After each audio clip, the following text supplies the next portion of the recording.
let's see. Number 8 is a 20-year-old woman, bilateral groin excision specimens. We got 3 slides here. So here's 1. And then here's 2. We'll go look at all of them. So they all look a little bit different. And then here's 3. And this one was actually processed at a different time, and the H&E from the particular lab or time period that this came from, a lab, was very dark blue, and that's why it looks different from the other 2, in case you're wondering. Just a laboratory side effect.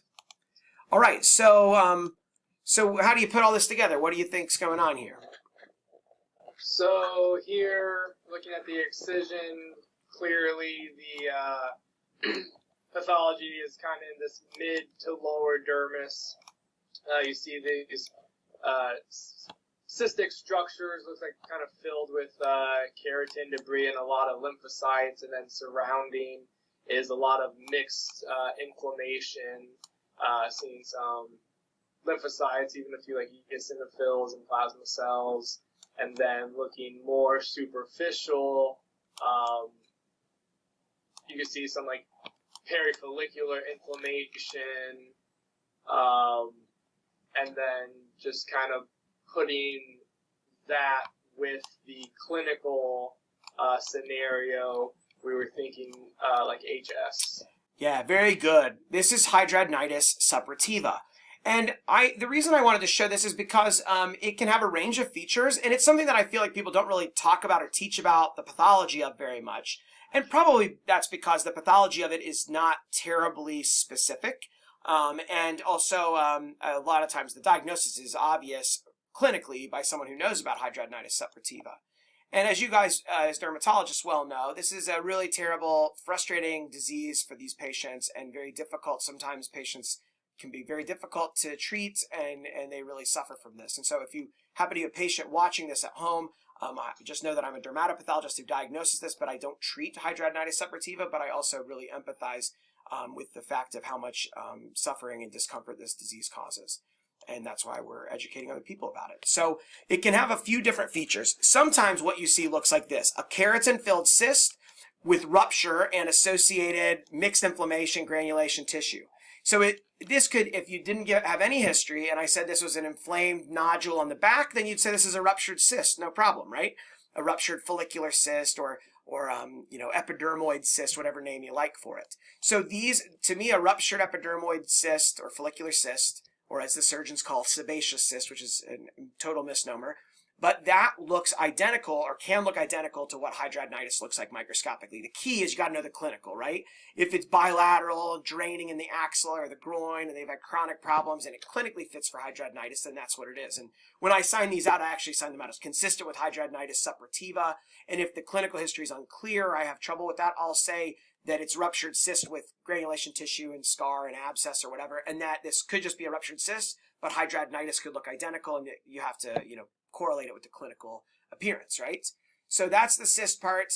Down here, you can have a wide mixture of neutrophils, plasma cells, eos, lymphs, and everything in between. This loose edematous area with the big vessels with plump endothelial cells, this is granulation tissue, of course, which is basically the early form of scar, which will eventually go on over time and get more mature and more collagen production and become scar. So this is a good example to see how it starts with inflammation.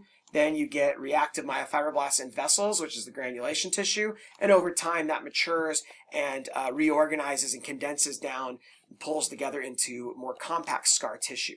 Okay, so any of those ranges there, if I see that and they clinically, you guys are telling me it's hidradenitis, I'll say yes, it's compatible with hidradenitis.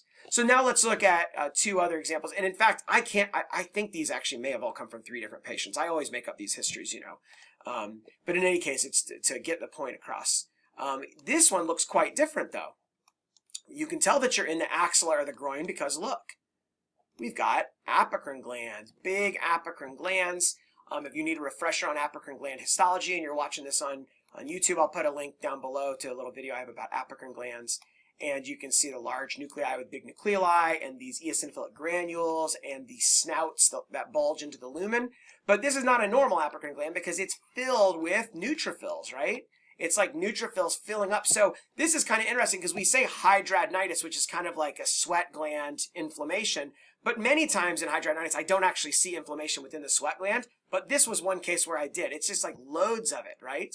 And there are some other diseases that can give you inflammation within the coils of the sweat glands, like neutrophilic eccrine hidradenitis. Although, as the name implies, that's usually the eccrine glands. And it's a medication-associated eruption. And it's usually much more subtle than this. You get some scattered neutrophils, not loads of them, at least in the few cases I've seen. And it's often associated with chemotherapy. So just that's totally unrelated to hidradenitis suppurativa, as you know. But just in case you're watching this and wondering what other things can give you neutrophils in the sweat glands, that would be another thing you could think of. But here, way too much. So these glands are basically like filled with pus, and breaking down. And then here in the dermis, right around them, you have basically what looks like an abscess, right? An infectious abscess could look identical to this. And so that's the setting of, if I saw this as a solitary lesion, I might decide, well, should I do a gram stain and look for bacteria? When it's in the setting of obvious hidradenitis clinically, I do not do any organism stains personally, usually, because I feel like obviously hidradenitis is, despite all the inflammation, is not a primary infectious process, and it is actually a kind of complex immune mediated process that I still don't fully understand. And then this is a look at, these are reactive blood vessels here, right? So reactive vessels can look pretty wild and weird and have really big endothelial cells. So it's good to study granulation tissue whenever you get a chance so that you can get a feel for just how weird reactive changes can look. That thing right here with the mitosis and those big endothelial cells, that is a reactive blood vessel in granulation tissue. There's nothing worrisome whatsoever about this for malignancy or anything. So it's good to see just how weird vessels can look when they're reactive, just how weird the epidermis can look when it's reactive. Study things where you know it's not cancer and there's a lot of reactive change, and then you'll be more comfortable when you deal with those. If this is the advice for any of you going into dermpath, well, that's you got to make sure that you recognize reactive processes. But this could otherwise be an abscess, could be a ruptured cyst that led to an abscess, or in this case, it was all actually kind of an abscessed area of hidradenitis suppurativa.